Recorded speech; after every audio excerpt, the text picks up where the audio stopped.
하루 종일 대학볕 아래에서 땀을 뻘뻘 흘리며 줄을 섰습니다. 8시간을 기다려 손에 쥔 돈은 고작 3달러입니다. 하나로 5,000원도 안 되는 금액입니다. ATM은 텅 비었고 은행은 문을 닫았습니다. 평생 모은 돈이 사실상 휴지 조각이 됐습니다. 통장에 돈은 있지만 꺼낼 수가 없었습니다. 2017년 실제 베네수엘라에서 뱅크런과 금융붕괴가 겹치며 벌어진 일입니다. 이런 일은 한국에서는 상상도 못할 이야기일까요? 2023년 미국 은행 규모 16위였던 실리콘밸리 은행은 단 48시간 만에 무너졌습니다. 2008년 금융위기 이후 미국 역사상 두 번째로 큰 은행 파산이었습니다. 하루 만에 빠져나간 돈은 무려 55조 원입니다. 그리고 지금 한국입니다. 원달러 환율은 1,480원을 넘어섰고 외국인은 5개월 연속 한국 주식을 팔고 있습니다. 한국은행은 긴급 여신 지원 체계를 공식적으로 발표했습니다. 뉴스와 각종 매체에서 뱅크런이라는 단어가 서서히 등장하기 시작합니다. 오늘은 대한민국에서 만약 뱅크런이 터진다면 우리 일상에 어떤 일이 벌어지는지 하나씩 보여드리겠습니다. 현금보다 먼저 사라지는 것들, 그리고 위기 속에서도 끝까지 살아남는 사람들의 공통점까지 끝까지 보시면 공포에 휘둘리는 사람과 침착하게 움직이는 사람의 결정적인 차이가 보이실 겁니다. 이런 유익한 정보를 남들보다 더 빨리 알고 싶으시다면 구독과 좋아요 부탁드립니다. 01시 20분 뱅크런의 본질. 먼저 여러분께 질문 하나 드리겠습니다. 여러분은 뱅크런을 무엇이라고 생각하시나요? 많은 분들이 은행이 망하는 것이라고 생각하실 겁니다. 하지만 이렇게 이해하시면 사실을 아는 게 아니라 오히려 오해에 가깝습니다. 뱅크런의 핵심은 은행이 망하느냐 버티느냐의 문제가 아닙니다. 겉으로 보이는 현상은 사람들이 한꺼번에 돈을 인출하는 것이지만 그 결과로 나타나는 본질은 돈의 흐름이 멈추는 것입니다. 은행의 진짜 역할은 돈을 금고에 쌓아두는 게 아니라 돈이 계속 돌게 만드는 중재자입니다. 은행은 여러분이 맡긴 돈을 금고에 전부 쌓아두지 않습니다. 예를 들어 100억 원이 은행에 맡겨지면 그중 약 10억 원만 현금으로 남겨두고 나머지 90억 원은 대출을 해주거나 채권을 사고 투자에 활용합니다. 중요한 건 은행이 모든 사람이 동시에 돈을 찾지 않는다는 전제로 운영된다는 점입니다. 평소에는 아무 문제가 없습니다. 누군가는 돈을 맡기고 누군가는 돈을 찾으면서 들어오고 나가는 돈이 균형을 이루기 때문입니다. 그래서 은행에 100억 원이 맡겨져 있어도 10억 원 정도만 있으면 운영이 가능합니다. 하지만 사람들이 동시에 움직이기 시작하면 이 균형은 한순간에 무너집니다. 모두가 한꺼번에 내 돈을 지금 당장 달라고 하면 은행은 돌려줄 현금이 부족해집니다. 그 순간부터 대출은 멈추고 투자는 멈추고 돈은 더 이상 돌지 않게 됩니다. 이게 바로 뱅크런의 본질입니다. 돈이 사라진 것이 아니라 돈의 흐름이 멈춰버린 상태입니다. 겉으로는 인출이지만 속에서는 금융 시스템이 멈추는 것입니다. 과거에는 은행 가서 줄 서서 기다려야 돈을 찾을 수 있었습니다. 그 시간 동안 정부가 개입하고 상황을 수습할 여지가 있었습니다. 물리적인 마찰이 방어막 역할을 했던 겁니다. 그런데 2023년 실리콘밸리 은행 사태는 완전히 달랐습니다. 줄 선 사람도 없었고 고함치는 사람도 없었습니다. 모든 것이 스마트폰 화면 속에서 조용히 일어났습니다. 시작은 SNS에서 퍼진 몇 줄의 메시지였습니다. 유명 벤처 투자자가 지금 당장 SVB에서 돈을 빼라는 취지의 메시지를 올렸고 그 말이 슬랙과 왓츠앱을 타고 번졌습니다. 수많은 기업의 의사결정자들이 그 메시지를 보는 순간 스마트폰을 꺼냈습니다. 앱을 열고 로그인하고 이체 버튼을 누르면 끝입니다. 클릭 몇 번에 수백억 원이 순식간에 다른 은행으로 옮겨졌습니다. 과거와 달리 물리적인 마찰이 거의 없었습니다. 결국 단기간에 대규모 인출 요청이 몰렸고 당국은 다음날 은행 영업을 중단시켰습니다. 이게 디지털 뱅크런입니다. 과거의 뱅크런이 때문에 작은 균열이 생겨 물이 조금씩 새는 것이라면 디지털 뱅크런은 수문이 한꺼번에 열리는 것과 같습니다. 개입할 시간 자체가 부족해지는 겁니다. 그리고 한국은 전 국민이 스마트폰으로 금융거래를 합니다. 인터넷 뱅킹과 모바일 뱅킹이 생활이 된 나라입니다. 다시 말해 디지털 뱅크런의 속도에 특히 취약할 수 있는 구조를 가지고 있다는 뜻입니다. 공사시 00분 마이너스 현금보다 먼저 사라지는 것들. 그렇다면 뱅크런이 터지면 무슨 일이 벌어질까요? 많은 분들이 현금이 먼저 사라질 거라고 생각하시는데 그렇지 않습니다. 현금보다 먼저 증발하는 것들이 있습니다. 순서대로 설명해 드리겠습니다. 첫 번째, ATM 현금입니다. 전국 ATM에 들어있는 현금은 생각보다 많지 않습니다. ATM은 평균적인 인출량에 맞춰 현금을 채워넣기 때문에 평소에는 문제가 없습니다. 하지만 뱅크런이 터지면 평균이 아니라 동시에가 됩니다. 예를 들어 서울 강남구 인구가 약 55만 명인데 이 사람들이 1인당 100만 원씩만 뽑으려 해도 500억 원이 필요합니다. 강남구 전체 ATM에 그만한 현금이 들어있을까요? 현실적으로 어렵습니다. 한국은행이 긴급하게 현금을 공급해도 시간은 필요합니다. 현금 수송과 재장전에는 물리적인 한계가 있기 때문입니다. 수백만 명이 동시에 ATM으로 달려들면 기계가 아니라 현금 물량이 먼저 바닥납니다. 두 번째, 카드 결제입니다. 현금 없으면 카드 쓰면 되는 거 아니냐고 생각하실 수도 있는데 그렇지 않습니다. 먼저 카드 결제가 되는 구조를 이해하셔야 합니다. 여러분이 마트에서 카드를 긁는 순간 그 돈이 바로 여러분 통장에서 빠져나가는 게 아닙니다. 카드사가 먼저 가맹점인 마트에 돈을 대신 지급해주고 나중에 카드사가 은행에서 그 돈을 받아오는 구조입니다. 즉 카드 결제는 현금 결제가 아니라 신용으로 돌아가는 시스템입니다. 평소에는 아무 문제가 없어서 이 구조를 못 느끼실 겁니다. 은행에서 카드사로 돈이 정상적으로 이동하고 카드사는 가맹점에 문제없이 돈을 지급하기 때문에 우리는 카드를 긁으면 바로 결제가 된다고 느끼는 겁니다.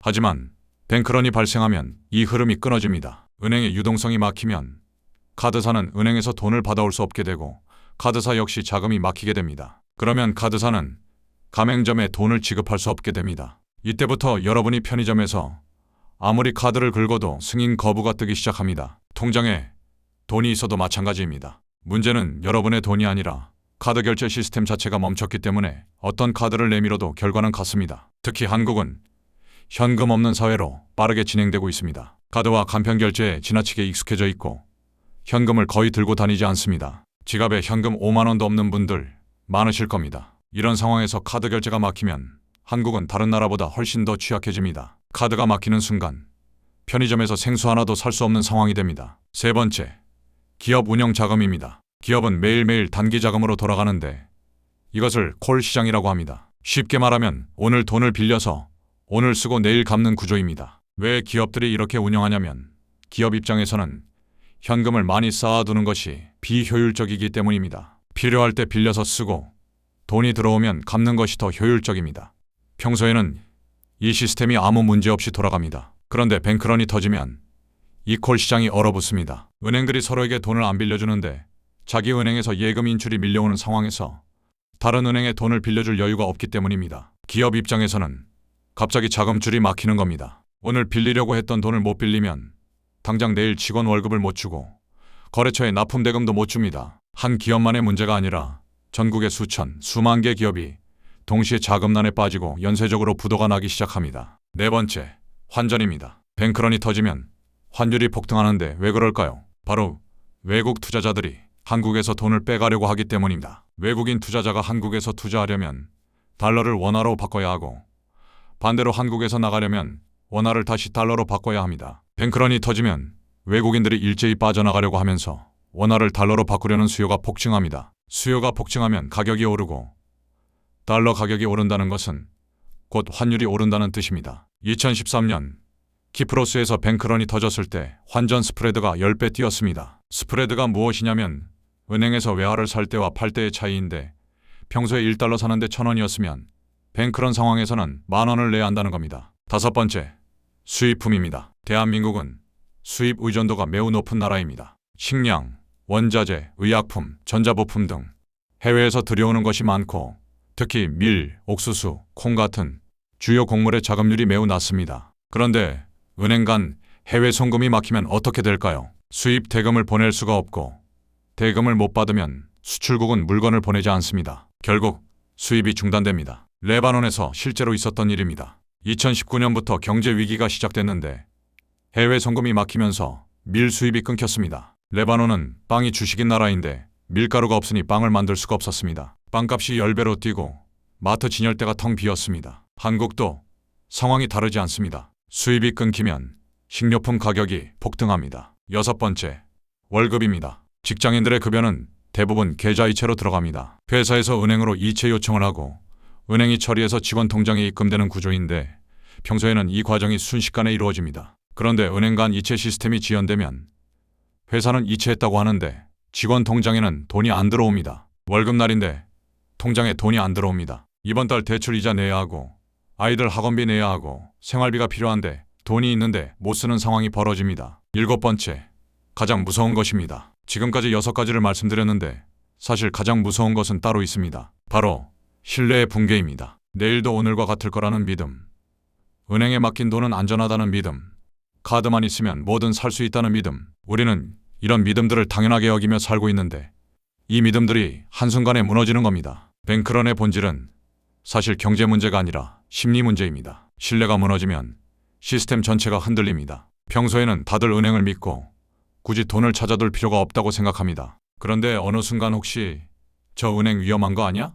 라는 의심이 생기면 나부터 먼저 빼려고 합니다. 남들보다 1초라도 빨리요. 그리스 사람들은 2015년에 유로존 탈퇴를 두려워했습니다. 내일 아침에 화폐가 유로에서 드라크마로 바뀌면 내 예금 가치가 폭락할 수 있다고 생각했습니다. 레바논 사람들은 자국 화폐 가치가 98% 증발하는 것을 눈앞에서 봤습니다. 실리콘밸리 은행 고객들은 트위터 메시지 몇 개를 보고 55조 원을 뺐습니다. 확신이 무너지면 행동이 바뀌고 수백만 명의 행동이 모이면 그것이 현실이 됩니다. 이것을 자기 실현적 예언이라고 합니다. 저 은행 위험하대. 이 소문 하나가 진짜 그 은행을 무너뜨립니다. 처음에 소문이 사실이었는지 거짓이었는지는 중요하지 않습니다. 모두가 그것을 믿고 행동하면 그것이 사실이 되는 겁니다. 10시 00분 마이너스 도미노. 왜 한국이 위험한가? 지금까지 뱅크런이 터지면 벌어지는 일들을 말씀드렸습니다. 그러면 질문이 생기실 겁니다. 한국에서 진짜 이런 일이 일어날 수 있을까요? 솔직하게 말씀드리겠습니다. 한국은 취약합니다. 취약한 이유는 약점이 많아서가 아니라 연결이 너무 촘촘해서입니다. 한국 경제 시스템은 서로 긴밀하게 얽혀 있어서 하나가 무너지면 다른 것들이 연쇄적으로 무너집니다. 도미노와 같습니다. 첫 번째 도미노가 쓰러지면 나머지가 줄줄이 쓰러지는 것처럼요. 지금 한국 경제에 5가지 압력이 동시에 가해지고 있습니다. 하나씩 설명해 드리겠습니다. 첫 번째, 환율입니다. 2025년 12월 현재 원달러 환율이 1,480원을 넘나들고 있습니다. 이것이 얼마나 높은 수준인지 말씀드리면 2022년에 환율이 1,400원을 넘었을 때도 경제뉴스에서 난리가 났었는데 지금은 그때보다 더 높은 상태입니다. 왜 환율이 이렇게 올랐을까요? 가장 큰 이유는 미국과 한국의 금리 차이가 크게 벌어졌기 때문입니다. 돈은 금리가 높은 쪽으로 몰리는데 미국 금리가 높으니까 글로벌 투자자들이 달러를 선호합니다. 달러를 사려는 사람이 많아지면 달러 가격이 올라가고 달러 가격이 오른다는 것이 곧 환율이 오른다는 뜻입니다. 환율이 오르면 수입 물가가 올라갑니다. 우리가 해외에서 사오는 원유, 가스, 밀, 옥수수, 전자부품 등 모든 것들이 비싸집니다. 수입 물가가 오르면 생활비가 올라갑니다. 기름값 오르고 전기료 오르고 식료품값 오르면서 서민들 주머니가 얇아집니다. 주머니가 얇아지면 소비가 줄어들고 소비가 줄면 기업 매출이 떨어지고 기업 매출이 떨어지면 고용을 줄이고 실업자가 늘어납니다. 이것이 다 연결되어 있습니다. 더 무서운 것은 악순환입니다. 외국인 자금이 빠져나가면 환율이 더 올라가고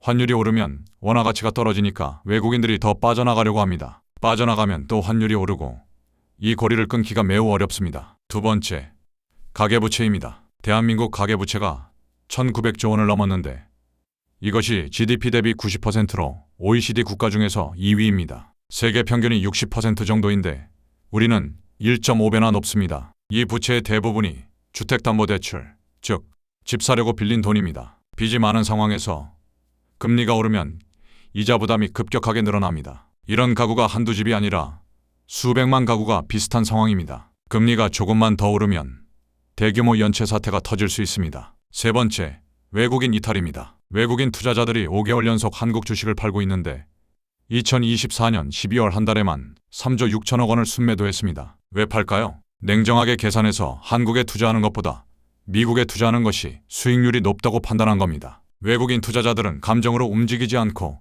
숫자만 봅니다. 수익률이 떨어지면 빠지는 겁니다. 외국인이 주식을 팔면 받은 원화를 달러로 바꿔야 나갈 수 있어서 달러 수요가 늘어납니다. 달러 수요가 늘면 환율이 올라가고 또 악순환입니다. 네 번째, 부동산 PF 부실입니다. PF가 무엇인지 설명해 드리겠습니다. 프로젝트 파이낸싱의 약자로 건물을 짓기 전에 미리 돈을 빌려서 사업을 시작하는 방식입니다. 건설사가 은행에서 돈을 빌려서 땅을 사고 건물을 짓고 건물이 완공되면 분양해서 돈을 벌어 빌린 돈을 갚는 것이 PF의 기본 구조입니다. 그런데 부동산 경기가 나빠지면 분양이 안 되고 분양이 안 되면 돈을 못 벌고 돈을 못 벌면 빌린 돈을 못 갚습니다. 이것이 PF 부실입니다. 지금 한국의 부동산 PF 규모가 178조 원인데 그중에서 부실 위험이 있는 금액이 18조 원입니다. 적은 돈이 아닙니다. 2022년에 레고랜드 사태 기억하실 겁니다. 강원도가 레고랜드 자산 유동화증권 채무 보증을 안 하겠다고 했다가 금융시장 전체가 흔들렸습니다. 그때부터 PF 시장에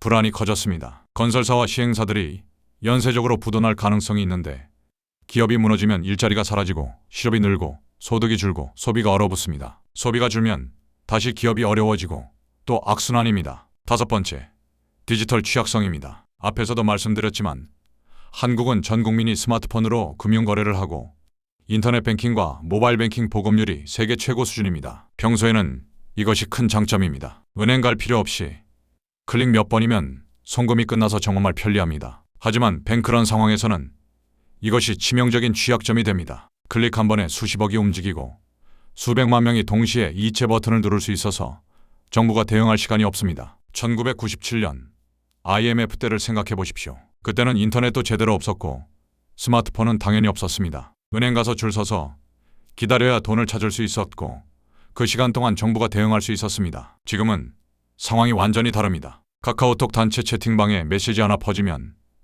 몇 분 안에 수백만 명이 알고 다들 스마트폰으로 바로 이체할 수 있습니다. 통제가 안 됩니다. 이 다섯 가지가 지금 동시에 작용하고 있습니다. 환율, 가계부채, 외국인 이탈, PF 부실, 디지털 구조가 서로 연결되어 있어서 하나가 흔들리면 나머지 4개도 흔들립니다. 구체적으로 어떻게 연결되는지 보여드리겠습니다. 환율이 오르면 수입 물가가 올라가고 수입 물가가 오르면 전체 물가가 올라갑니다. 물가를 잡으려면 금리를 올려야 하는데 금리를 올리면 가계부채 이자 부담이 커집니다. 이자 부담이 커지면 소비가 줄어들고 소비가 줄면 기업 매출이 떨어지고 기업 매출이 떨어지면 부도가 나고 부도가 나면 일자리가 없어집니다. 하나 무너지면 5개가 무너집니다. 도미노입니다. 13시 00분 마이너스 한국은행이 움직인 이유. 여기서 중요한 사실 하나 알려드리겠습니다. 최근 한국은행이 의미심장한 발표를 했는데 긴급여신 지원체계입니다. 이것이 무엇이냐면 뱅크런 같은 급작스러운 유동성 위기가 터졌을 때를 대비한 안전장치입니다. 평소에는 은행이 담보로 내놓을 수 있는 자산이 제한적인데 이 체계가 가동되면 은행이 가진 대출 채권까지 담보로 잡을 수 있습니다. 그래서 한국은행이 긴급하게 더 많은 돈을 공급할 수 있게 됩니다. 쉽게 말해서 위기 상황에서 쓸 수 있는 안전망을 더 넓혀둔 겁니다. 왜 하필 지금 이런 발표를 했을까요? 2023년 미국 실리콘밸리 은행 사태 이후로 전 세계 중앙은행들이 깨달은 것이 있습니다. 디지털 시대에는 위기가 터진 다음에 수습하려면 늦습니다. 소문이 퍼지는 속도도 자금이 빠져나가는 속도도 너무 빨라졌기 때문에 위기가 터지기 전에 미리 안전장치를 깔아둬야 한다고 판단한 겁니다. 한국은행도 같은 판단을 한 겁니다. 여기서 두 가지 해석이 가능합니다. 이것이 단순한 예방 조치일 수도 있고 진짜 위험이 다가오고 있어서 한국은행이 내부적으로 위험 징후를 감지했기 때문에 서둘러 발표한 것일 수도 있습니다. 어느 쪽이든 중요한 것은 한국은행도 준비하고 있다는 겁니다. 중앙은행이 준비하고 있으면 우리도 준비해야 합니다. 14시 00분 마이너스 생존 체크리스트. 그러면 우리는 어떻게 해야 할까요? 뱅크런이 터질 수도 있다는데 그냥 불안해하고만 있을 수는 없습니다. 지금 당장 확인하고 실천할 수 있는 것들을 알려드리겠습니다. 첫 번째, 예금자 보호 한도를 확인하십시오. 한국은 예금보험공사가 예금자를 보호하는 제도를 운영하고 있는데 1인당 금융기관별로 5천만 원까지 100% 보장해줍니다. 이 범위 안에 있는 돈은 은행이 파산해도 전액 돌려받을 수 있습니다. 이 점을 명심하셔야 합니다. 공포에 휩쓸려 무작정 전액 인출하려고 줄 서는 것은 오히려 손해일 수 있습니다. 내 예금이 5천만 원 이하라면 보호를 받기 때문에 급하게 움직일 필요가 없습니다. 두 번째, 예금을 분산하십시오. 한 은행에 2억, 3억 넣어두지 말고 예금자 보호 한도인 5천만 원 단위로 나눠서 여러 은행에 분산하십시오.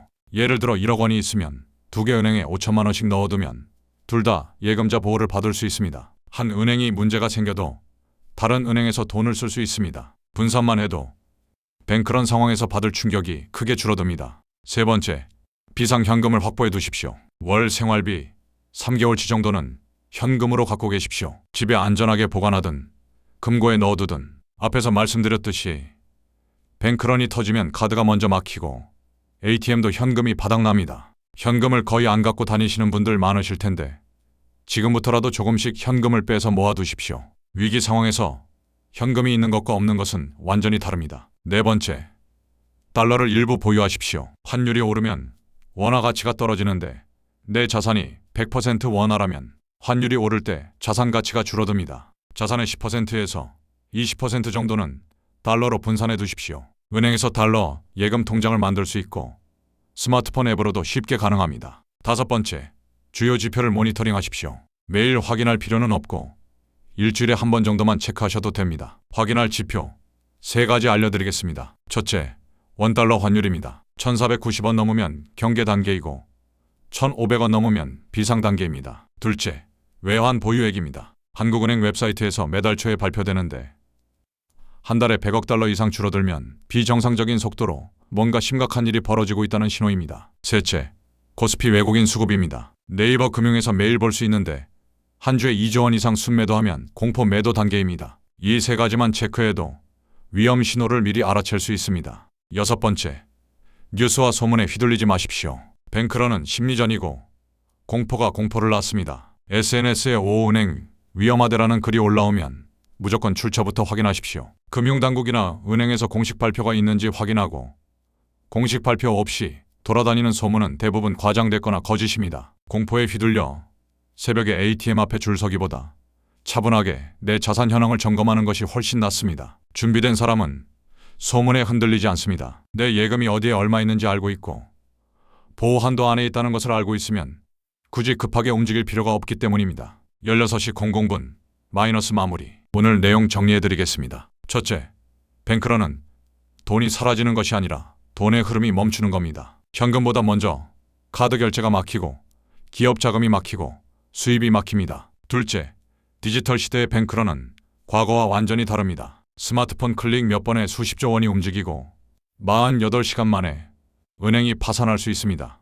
막을 시간이 없습니다. 셋째, 한국은 취약합니다. 환율, 가계부채, 외국인 이탈, PF 부실, 디지털 구조. 이 5가지가 서로 연결되어 있어서 하나가 무너지면 나머지도 무너집니다. 넷째, 준비하면 다릅니다. 예금 분산, 비상현금, 달러 보유, 지표 모니터링. 지금 당장 시작하십시오. 마지막으로 한 말씀 드리겠습니다. 위기는 준비되지 않은 사람에게만 재앙입니다. 준비된 사람에게는 오히려 기회가 될 수 있습니다. 1997년 IMF 때 무너진 사람도 있었지만 저점에서 자산을 사서 큰돈을 번 사람도 있었습니다. 2008년 금융위기 때도 마찬가지로 준비된 사람은 남들이 패닉에 빠져 있을 때 침착하게 움직였습니다. 오늘 영상 보신 김에 한번 점검해 보십시오. 내 예금이 어디에 얼마나 있는지, 한 은행에 너무 많이 몰려 있지는 않은지, 비상시에 쓸 현금은 있는지, 달러는 좀 갖고 있는지. 뱅크런은 준비된 사람에게 다르게 다가옵니다. 공포에 휘둘리는 사람과 침착하게 대응하는 사람. 그 차이는